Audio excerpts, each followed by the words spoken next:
সবাই আসেন, আসুক আগে।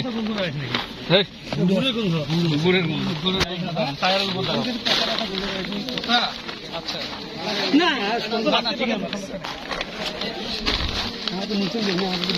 এটা তো মেশিনে কাটি। এগুলো সব টপিং মেশিন আমাদের। এই যে সাইলেজটা দেখতে পাচ্ছেন না, এটা হচ্ছে একটা ঘাস সংরক্ষণের পদ্ধতি। এই ঘাস সংরক্ষণ পদ্ধতির জন্য বেশিরভাগ সাইলেজ আমরা যদি কর্ন সাইলেজ অর্থাৎ ভুট্টা সাইলেজ করি, ভুট্টা সাইলেজের এনার্জি লেভেলটা বেশি থাকে।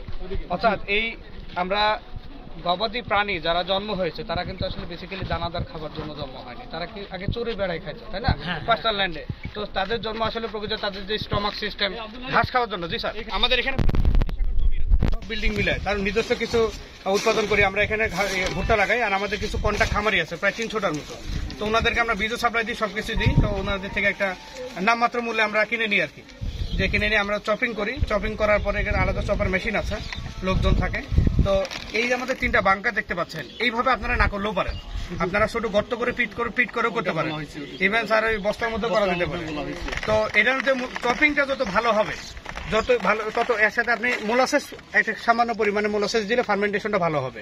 আর ভুট্টার বয়সটা আপনি দেখতে হবে, ভুট্টা যখন ঠিক পারবেন, ভুট্টার ভিতরে কেমন বের হবে, দুধের মতো মিল্কি স্টেজটা বের হবে, সেটা হচ্ছে পারফেক্ট সময় হচ্ছে সাইলেজ করার জন্য।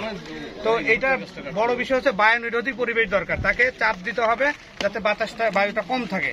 আমরা স্যার এটা 1-1.5 মাসের মধ্যে আমরা খাওয়ানো শুরু করেছি, এবং আমরা এখানে আমাদের বিদেশে ইম্পোর্ট করা ইনোকলম আছে, একটা ইনোকলম অ্যাড করি যাতে ফার্মেন্টেশনটা দ্রুত ইনহ্যান্স হয় এবং এই সাইলেজের কোয়ালিটি ভালো থাকে।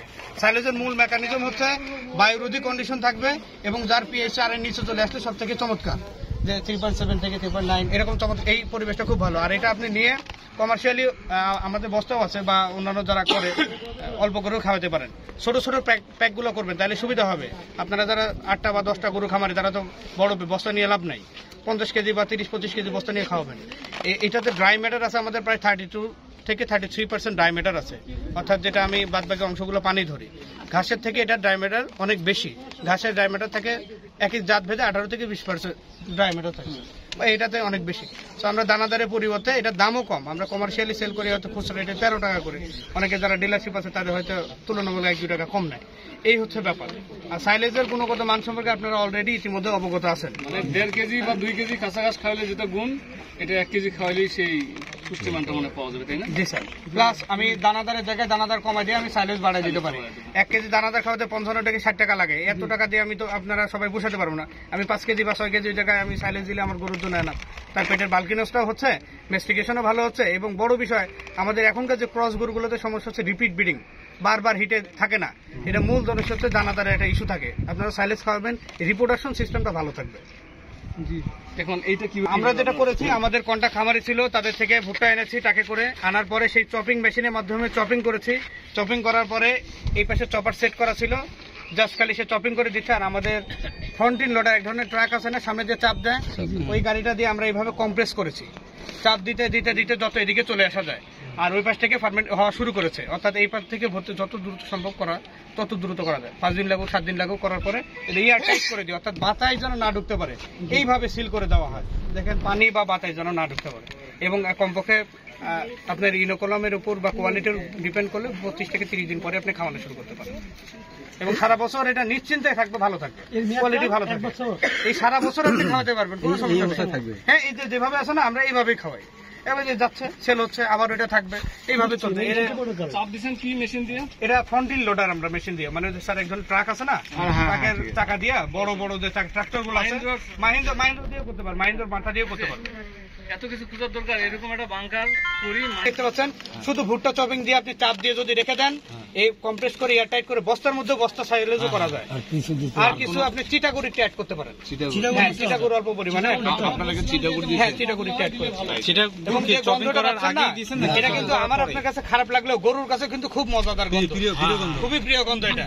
স্যার, দেখা গেল একটা 50 কেজির বস্তার মধ্যে দেখা গেল কতটুকু গুড়? আচ্ছা, সেই ক্ষেত্রে আপনার পরিমাণ আছে, 1% দিতে হয়। যে আপনি 100 কেজি যদি করেন, আপনি ঘাস যে চপিং করবেন, আমরা তো ঘাস ওজন করি, আপনার ওজন করেন কিনা আমি জানি না। আপনি চপিং করার পর ওয়েট স্কেলে বস্তা ছিল শুকাবেন, তারপরে ওই শেলানো আগে আসলে মিক্সিং করে দিতে হবে। যখন আপনি কয় কেজি হলো, 200 কেজি হলে যে 2 কেজি দিব আমি বা 1.5 কেজি দিব, এইরকম ভাবে মিক্সিং করে তারপরে সেটাকে চাপ দিতে হবে। স্যার 100 কেজি ঘাসে কতটুকু দিতে হবে? 1 কেজি দিবেন, 1 কেজি 500 কেজি এতে। দর্শক ভাইরা, আমরা আজকে এসেছি ইয়ন বায়ো সায়েন্স অ্যান্ড লিমিটেডে। এখানে আমরা আজকে যেটা দেখলাম সেটা হচ্ছে কিভাবে আমরা সাইলেজ তৈরি করব, কিভাবে সাইলেজ রাখবো সেই জিনিসটা। আমরা 120 জনের মতো আসছি এখানে। এইটা হচ্ছে সাইলেজ তৈরির একটা বাংকার। দেখেন, এটা একটা বাংকার, এইটা একটা বাংকার। এই সবগুলোতেই আপনাদের সাইলেজ তৈরি করা আছে। সাইলেজ খাওয়ালে গরুর শরীর, গরু হেলথ ভালো থাকে, রিপিট ব্রিডিং হয় না।